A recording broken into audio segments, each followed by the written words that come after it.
예수님, 찬미 예수님,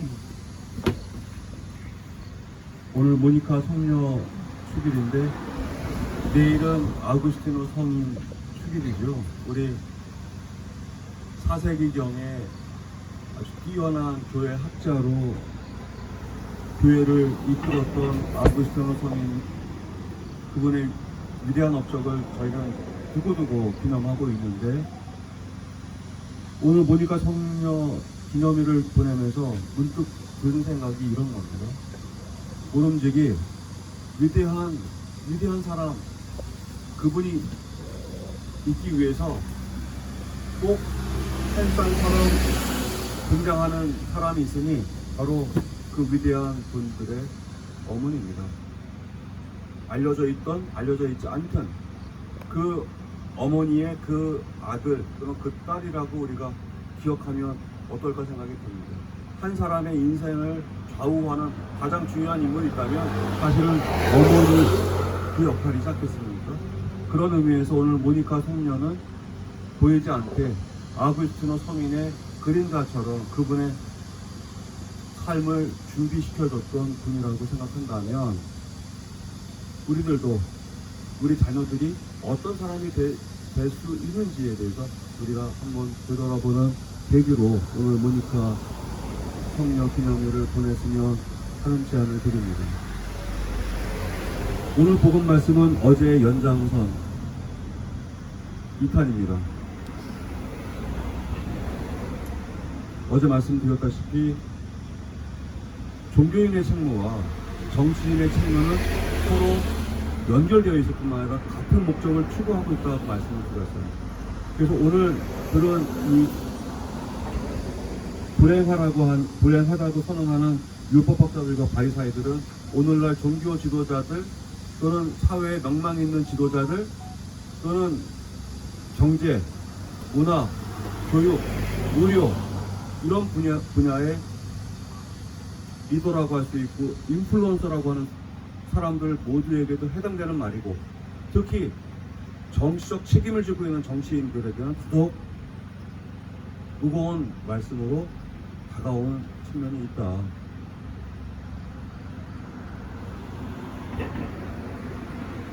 (2000년) 전에 예수님이 갈파하시고 얘기하신 것처럼 우리는 사소한 것에 아주 익숙하고 아니고 사소한 것을 금과 옥조로 생각하면서 실제로 더 큰 것들, 이런 것들은 우리는 무시하고 못 본 채하고 이렇게 살아가는 현실이 있지요. 여러분, 그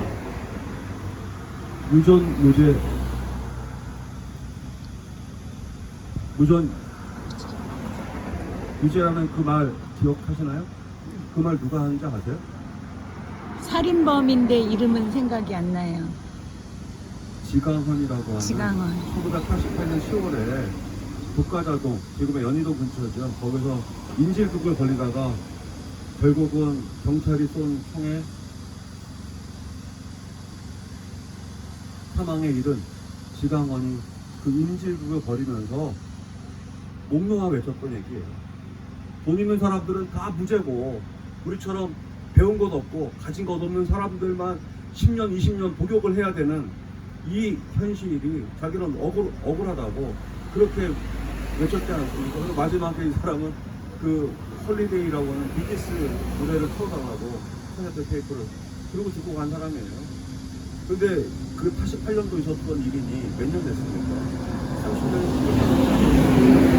그러면 오늘날에는 그건 옛날 얘기야. 그런 억울한 일이 옛날에 있었지, 이렇게 회자될 수 있는 말로 남아있는지 한번 우리 자문해 봅니다.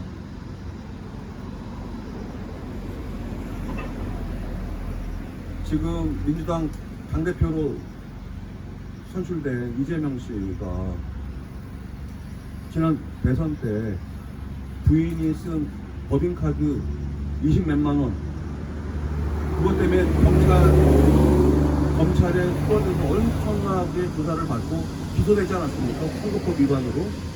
그런데 얼마인지 모르겠어요. 그 디올백이 얼마인지. 그걸 받은 사람은 아무 죄 없다는 거 아니에요?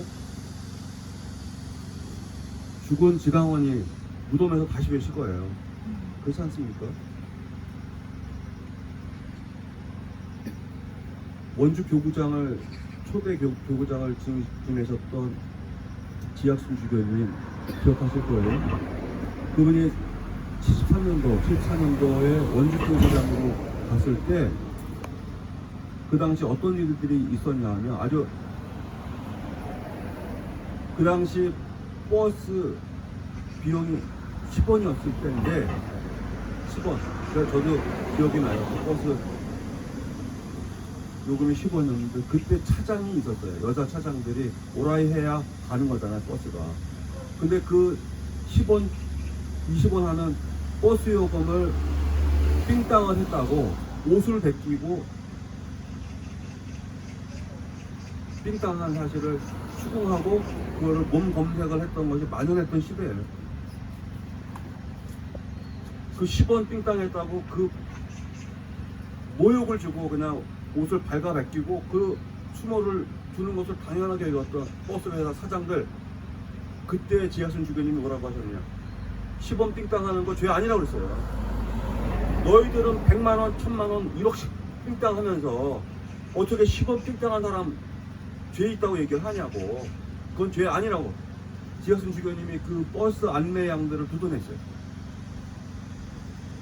자, 그렇게 본다면 오늘날 우리 사회에 만연해 있는 그 문제들, 그냥 검찰들은 그냥 사소한 범죄들은 그렇게 때려잡으면서 정치인들의 비리, 기업인들의 비리, 삼성, SK, LG 이런 기업들이 벌이고 있는 후한무치한 범죄에 대해서는 왜 이렇게 너그러워? 이게 정상국가라고 생각하는 사람들이 얼마나 있을까 생각합니다.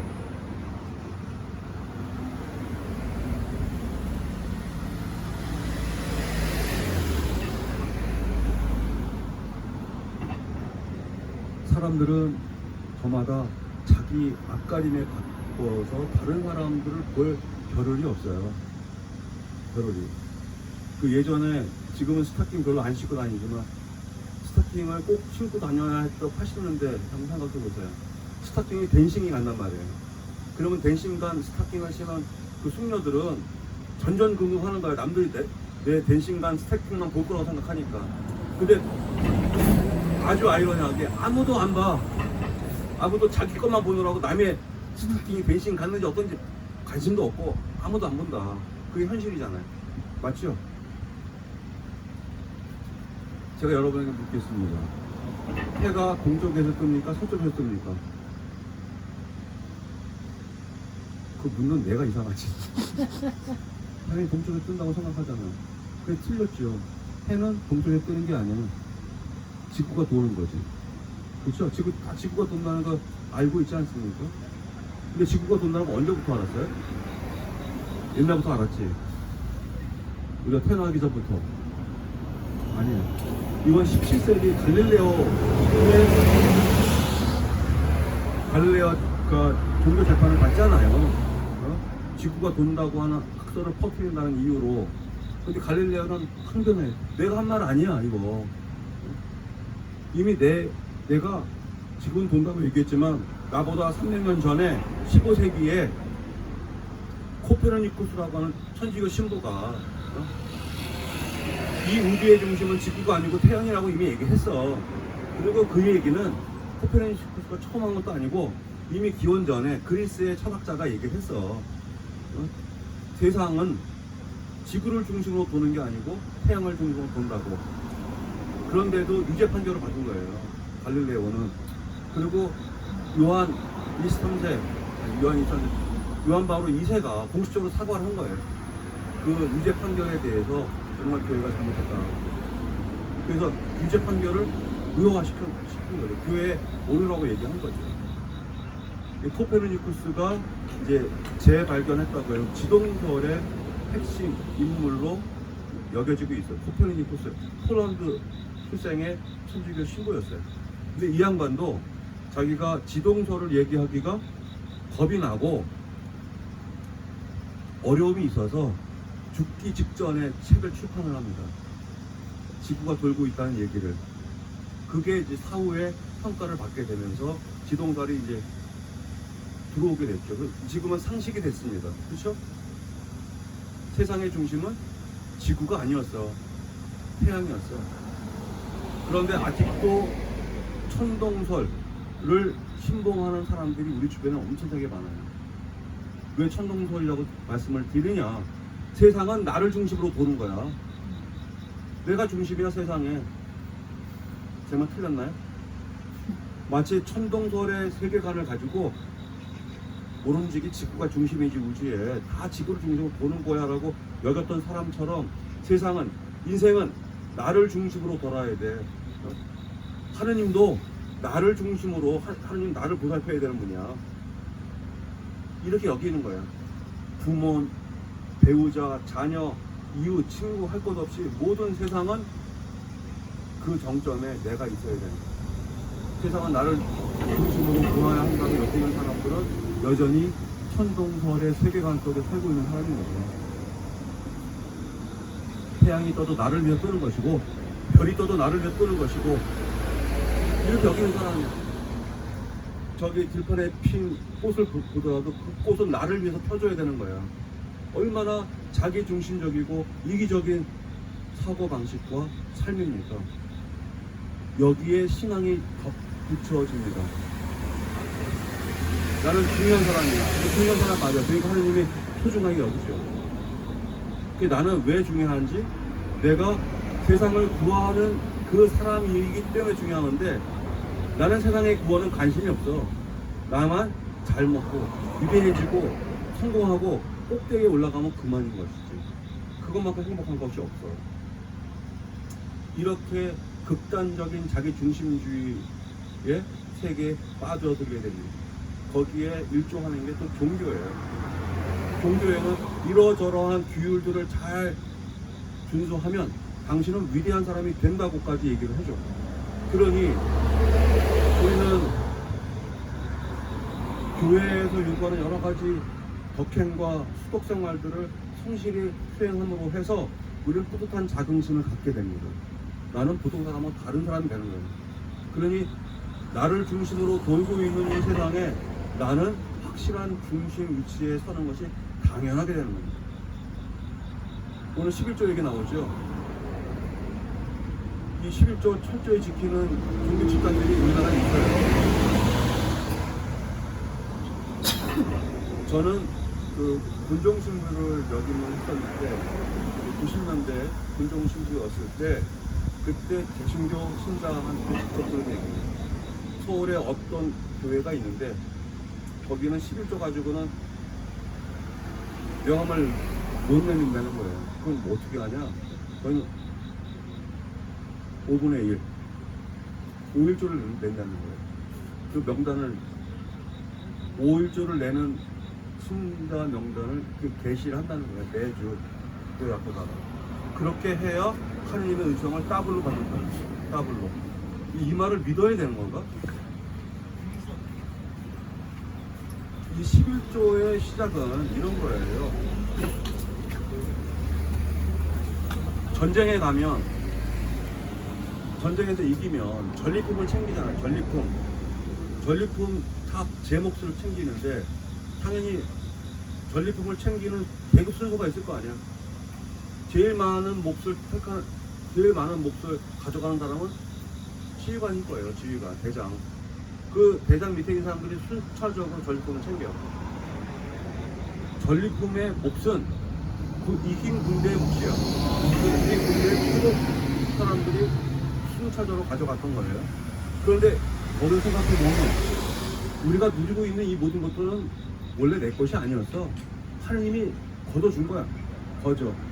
그러니 우리가 하느님을 믿고 있다고 생각한다면 하느님 몫, 전체가 하느님 몫인데 하느님 몫을 떼어줘야 되잖아. 어느 정도 떼어주는 게 좋겠나? 그게 10분의 1이었던 거예요. 전리품의 10분의 1. 내 삶에, 내가 살면서 얻게 되는 이익의 10분의 1. 내가 가진 것의 10분의 1. 이런 것들을 신앙생활로, 신앙 수독으로 승화시키는 것이 11조죠. 실제로 이스라엘 12지파 중에 11지파는 다 자기 지분을 영토를 갖게 됐는데 딱 한 군데 지파만 지분이 없었어. 레위 지파. 레위 지파는 자기네 땅, 테리토리가 없었다고. 그런데 레위 지파는 뭘로 먹고 살았어요? 11조로 먹고 사는 거예요. 다른 11개 지파가 자기네 몫의 10분의 1을 누구를 위해서? 레위 지파를 위해서 내놨기 때문에 레위 지파는 지분이 없어도 그 11조로 생활이 가능했던 거예요. 그러니까 결국은 11조에 두 가지 의미가 있다면 하느님 몫, 원래가 모든 게 하느님 몫인데 하느님께 다 돌려드려도 무방하지만 우리가 이것을 신앙의 차원에서 10분의 1을 상징적으로 주님께 돌려드리는 것으로 우리 신앙을 고백하는 것이고, 두 번째는 가장 어려운 처지에 있는 사람들, 그리고 이 도움이 없으면 생존하기가 어려운 사람을 위해서 사회적으로 자선과 희사의 의미가 있는 거예요. 11조. 근데 오늘날 이 11조는 교회가 배가 부르는, 교회의 재산을 늘리는 수단으로 전락해버린 거예요. 우린 교회는 사회에 공헌하는 게 뭐가 있나 하면 돌아봐야죠. 오늘 예수님 말씀 중에 11조도 무시해서는 안 되지만 의로움과 자비와 신의처럼 율법에서 더 중요한 것들을 무시하고 있다고. 바로 이러한 것들을 실행해야만 했다. 실행해야만 한다가 아니라 실행해야만 했어. 너희는. 근데 안 했다는 얘기잖아. 안 했다. 여기 우리가 지금 보고 있는 마태복음 23장의 맨 마지막 내용은 예루살렘의 멸망을 얘기합니다. 너희는 이래서 예루살렘이 멸망할 거라고. 근데 그 멸망의 이유가 이거예요. 결국은 너희는 의로움과 자비와 신의를 저버려서 오로지 너희들이 종교적 의무만 다하면 구원받을 거라고 여겼던 이 그릇된 믿음이 결국 예루살렘의 멸망을 몰고 갔다는 얘기를 하는 거예요. 컵에 물이 반 차있을 때 반밖에 안 차여있나? 보는 시각이 있고, 반이나 남았네? 라고 보는 시각이 있어요. 그건 선택인 거예요. 내가 어떤 해석을 선택할 것이는 각자가 선택하는 것인데, 이렇게 물어봅시다. 이 사회가 이렇게 부패하고 이렇게 불의가 하늘 치고 쓰레기터 같은 지옥바다 같은 이 세상을 만들었는데, 우리나라에 하느님 믿고 있던 사람들이 넘쳐나잖아요.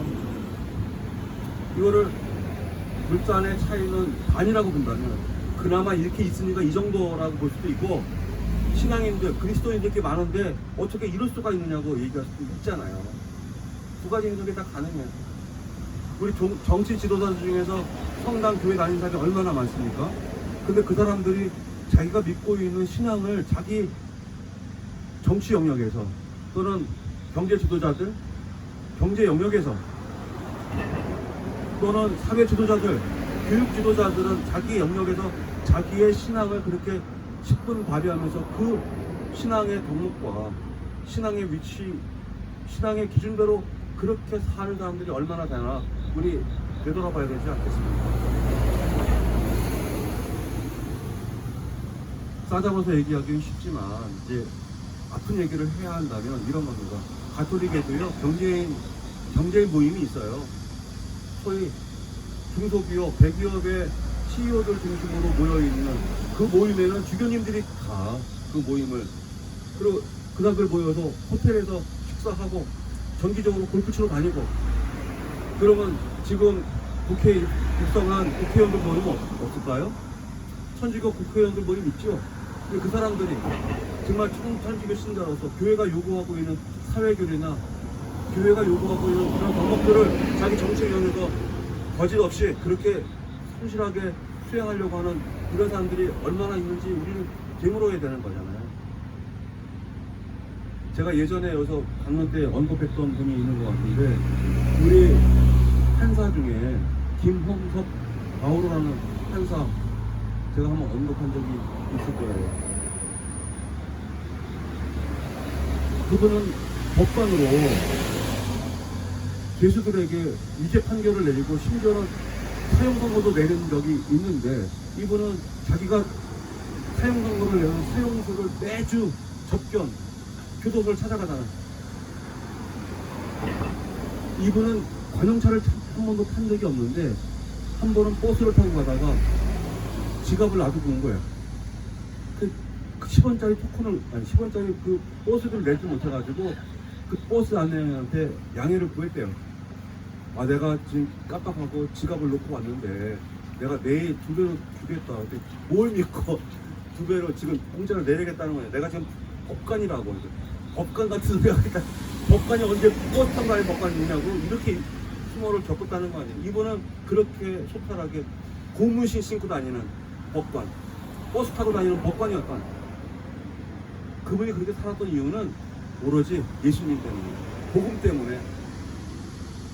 그렇게 사는 사람들이, 그런 평신도들과 성직자들이 더 많아질 때 우리 정말 교회가 예수님을 본받고 정말 하느님 길을 따르는 교회, 또 하나님 예수님의 제자, 하느님의 자녀라고 얘기할 수 있지 않겠습니까?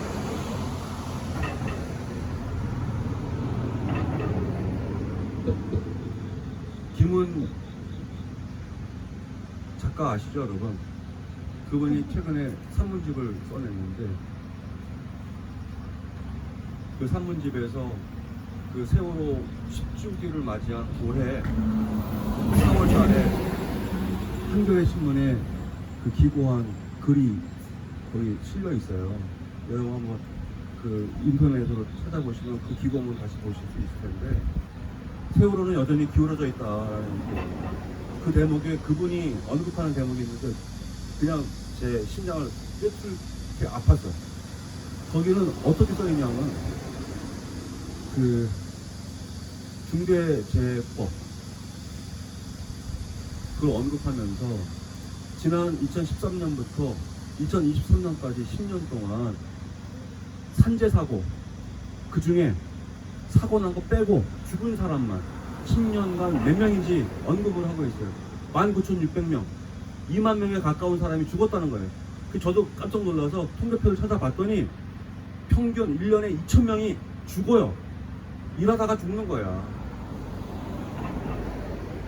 전쟁도 아니고 어떻게 1년에 2,000명 가까이 죽는 사회가 됐냐고. 그나마 이 숫자가 줄어든 거랍니다. 더 많이 죽었는데. 그러면 우리 사회가 더 안전한 사회로 가야 되잖아요. 그러면 안전한 작업장, 안전한 환경에서 일할 수 있는 조건을 만들어 줘야 되는 게 누가 책무를 가지고 있어야 돼요? 당연히 소유하고 있는 고용주가 해야 되는 거 아닙니까? 그럴 의사가 없으면 정치인들이 안전한 작업장을 만들려고 법을 제정해서 그렇게 해야 인간의 존엄성과 노동자의 권리, 그리고 노동자의 생명을 지키는 거 아니겠어요? 근데 정부도, 정치인도, 기업도 노동자들의 안전에 아무 관심이 없는 사회, 그게 2만 명이라고 하는 통계 숫자, 다친 사람은 부지기수로 더 있는 거예요. 죽은 사람만 2만 명의 이 사회, 이게 어떻게 하는 거냐. 이게 정말 21세기를 살아가고 있는 우리 사회가 어떤 사회인지를 단적으로 보여주고 있다. 우리가 BTS 또 올림픽에 나가서 금메달을 몇 개를 따서 메디를 했고 국위선양을 했고 자랑스러운 일이겠지만, 우리는 실제로 가장 밑바닥에 있는 가장 어려운 사람들이 처해 있는 환경을 가지고 우리 사회의 수준을 가늠해야 되지 않겠습니까?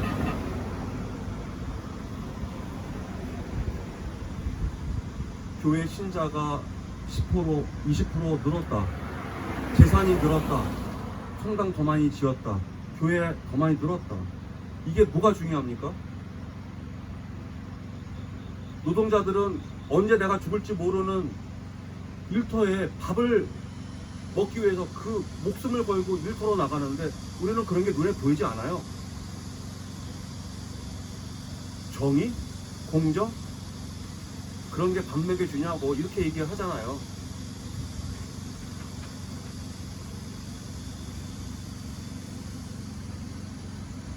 세월호 10년인데 세월호 문제에 관해서 책임을 진 국가 관료들이 있습니까?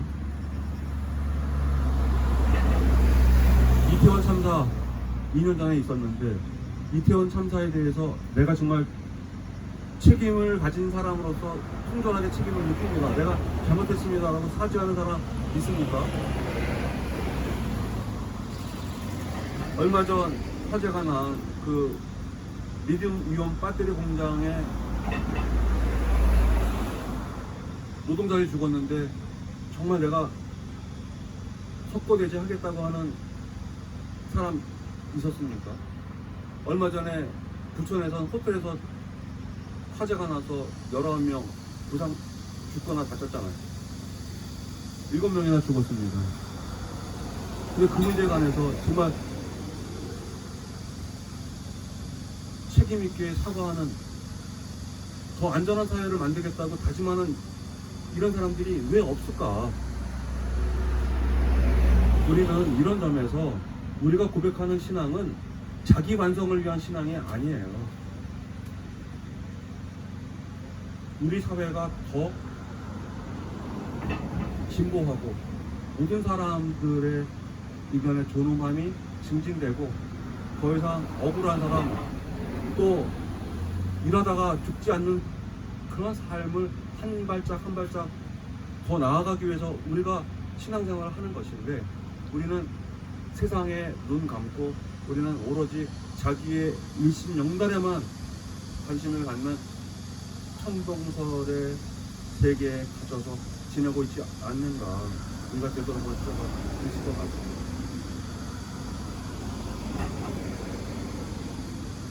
그 예전에 이런 얘기를 많이 들으셨을 거예요. 수신, 제가 시국편찬, 자기를 닦고 집안을 다스리고 그래야 평천화가 된다는 그런 뜻인데, 이걸 순서로 이해하는 분들이 많아요. 수신이 안 되는데 무슨 집안을 다스리고, 집안도 못 다스리는데 무슨 세상을 평천화 하겠냐, 이런 식으로 얘기를 하는 분들이 있어요. 똑같은 이유로 첫째 가는 계명, 둘째 가는 계명, 그렇게 이해하시는 분들이 많아요. 첫째 가는 계명은 하나님 사랑이잖아요. 둘째 가는 계명은 내 이웃을 내 방아서 사랑하라는 계명이죠. 근데 이렇게 얘기해요. 아니, 하나님도 제대로 사랑하지 못하는데 어떻게 이웃을 사랑해요? 그러니까 우리는 첫째 가는 계명만 열심히 하겠습니다. 그거 되면 두 번째로 단계 넘어가겠죠. 이게 계단이 아니에요. 첫 번째 계명과 두 번째 계명은 손바닥과 손 등의 관계이고, 수신제가 치국 편천하는 순서의 문제가 아니고, 치국 편천화 안에는 수신이 들어가 있는 것이고, 수신 안에는 평천화가 함께 있어야 한다는 얘기를 하는 거예요. 우리는 아는 만큼 보인다고 하지 않습니까? 우리 해외여행 많이 다니는데 깡통으로 가봐야 볼 게 아무것도 없어. 내가 가기 전에 준비하고 내가 볼 것들을 미리미리 공부한 사람들은 그것들이 보일 것이고, 아무 준비하지 않더라도 그냥 눈앞에 펼쳐진 것만 보고 오겠죠.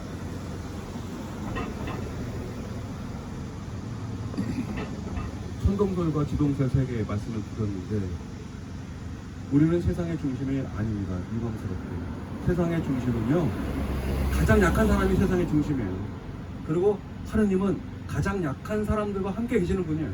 우리가 하느님을 만나려면 높은 데로 갈 것이 아니고 낮은 데로 가야 되고, 높은 사람 만나면서 하느님을 만나는 게 아니라 가장 약하고 힘없는 사람 통해서 하느님을 만나게 돼 있다는 것이 지동설의 세계관인 거예요.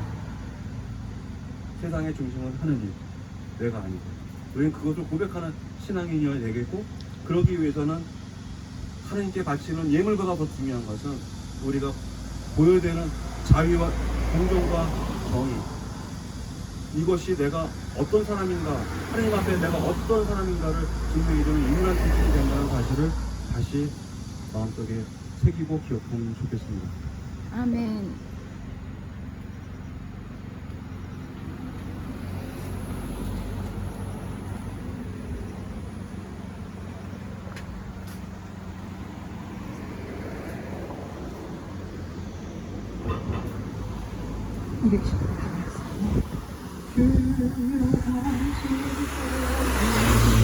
여기와